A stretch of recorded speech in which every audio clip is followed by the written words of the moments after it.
So earlier today, Sentinels managed to beat PRX. That's right, you heard me correctly. Sentinels managed to beat PRX.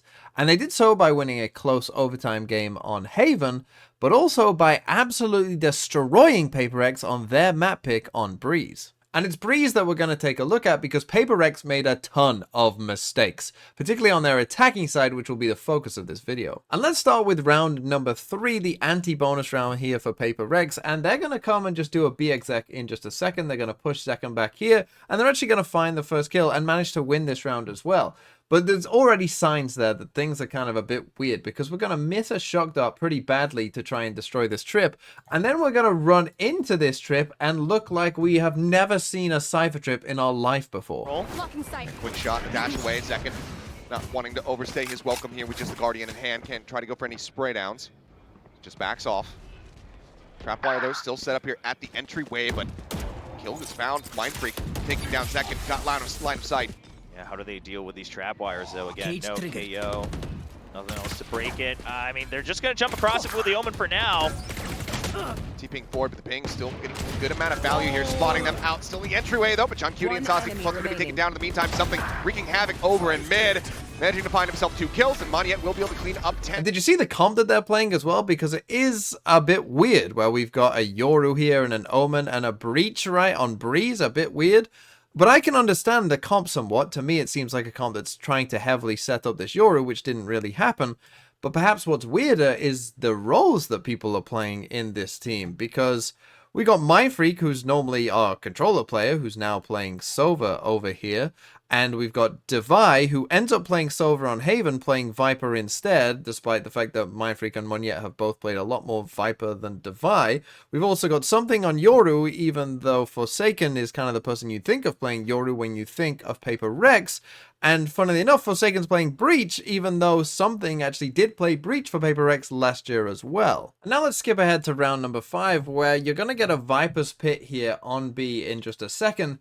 And you're going to see that PRX just become fixated on this Viper and almost forget that maybe anyone else could be here on B. So for the most part, though, everybody able to afford their full utility, and now we can see something's going to be opening things up. The gate crash, getting the spot here. Knows the Viper is right in front, but John Cutie, as he tries to pop out, mows him down and also finds Forsaken. Celsius still alive. What? He's unkillable.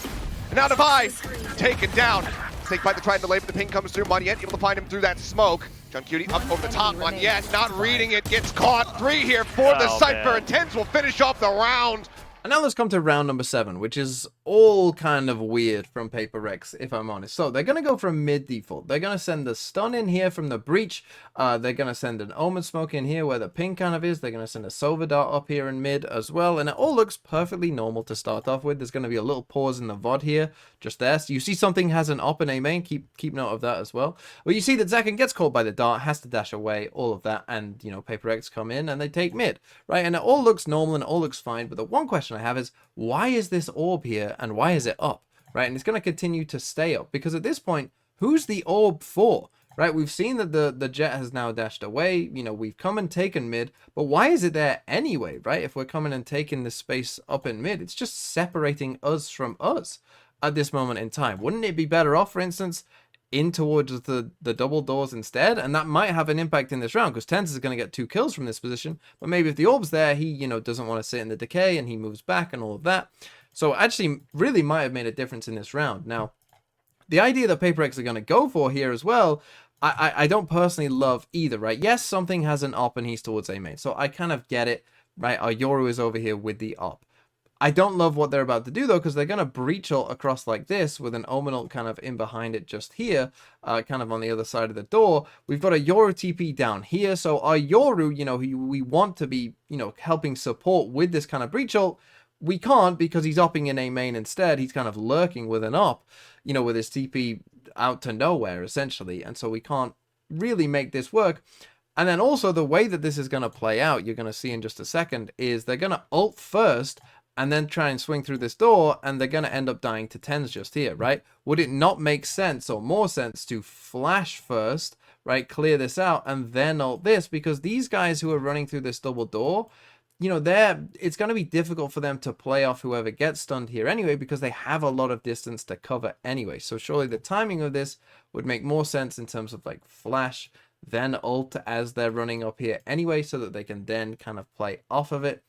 Right, just all sorts of kind of weird. We end up actually in a 3v3 as Forsaken is able to then flash and kind of get the kill on 10s, and he's going to get another one to get them back into this round, but alas, it won't be enough to actually win the round for Paper Rex. Start through from Saucy. Does find its mark. Hunter's Fury now crashing across. Saucy on the hunt, trying to nail him down, trying to get this elimination, but manages to avoid it. Now the site going to be taken, but Zels is already in position, wrapping through shop, getting himself pushed forward, and are they going to be ready for this? Yet just now pulling his weapon out, but he is not facing back. Flash comes in, now they know that he's there. Zels is, however, still managing to find one. Something with the Classic, able to finish the job, but now it's Forsaken with 5 HP. Something with an Operator to try to hold down this spike plant. Yeah, Forsaken just needs to buy time here and just hope it's enough that something only needs 1 kill, because if he needs to get the double, it could get a little dicey. The Shock dart doesn't hit. Something Forsaken stays alive. Last player standing. Now gets taken down. Saucy able to find him. Everything on Something's Operator. Can he deliver in this moment? It's just a quick little tap here, and as he swings out, he's not ready for Zekken to be taking a forward position.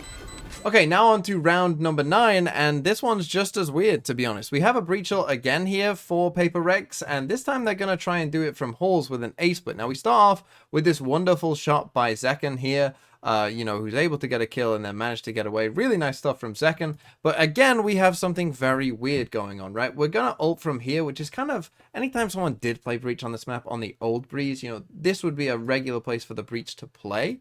In general, I don't think it's obviously nearly as strong now, because obviously back in the day, you could threaten to do this, right? Like back in the day, you could walk up halls after the fact. Now, obviously, that's not really a thing you can do anymore. But again, why is this TP back here if we're breach ulting in?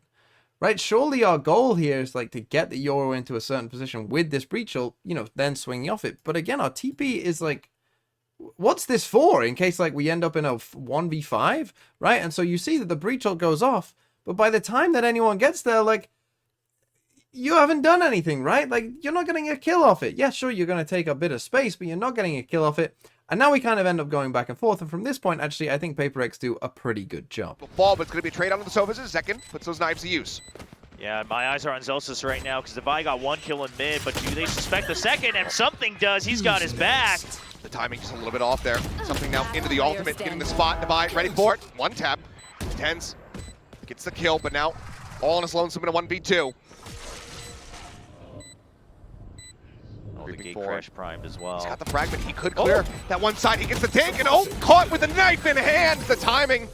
And then final one here, round number 12, where, again, we've got our Viper Wall down straight off the rip on the round, and we see that Paper X, they're going to come in towards B and kind of do a B split in a second, and you see we got the dart up here. We actually put an Omen smoke in here this time instead, and again, it doesn't start too bad, right? We end up in a position where, you know, we put up this smoke as well. We're ready to come in onto the site, but now we see, again, some of those problems we've had where Something with this Yoru TP, he's actually going to hit the kind of half wall here, and so the TP ends up going nowhere, right? And so again, you just see like maybe these players aren't super used to these agents, you know, or playing them on this map, because, you know, I doubt this is where he meant for this TP to go, right? Like barely anywhere. And so it just ends up in a bit of a problem. And then he's going to go for this kind of, you know, solo play, solo swing a smoke with just your flash, right? When people were kind of there with him, maybe we could have gone together, and they end up trading it back and forth, and it's okay. But again, they won't manage to win this round. Here,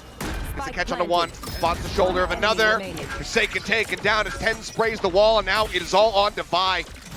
Swing around, Zels is coming in from behind, and Divide not ready for it. Falls, and Sentinels will get the defuse and get themselves a 9 3/2.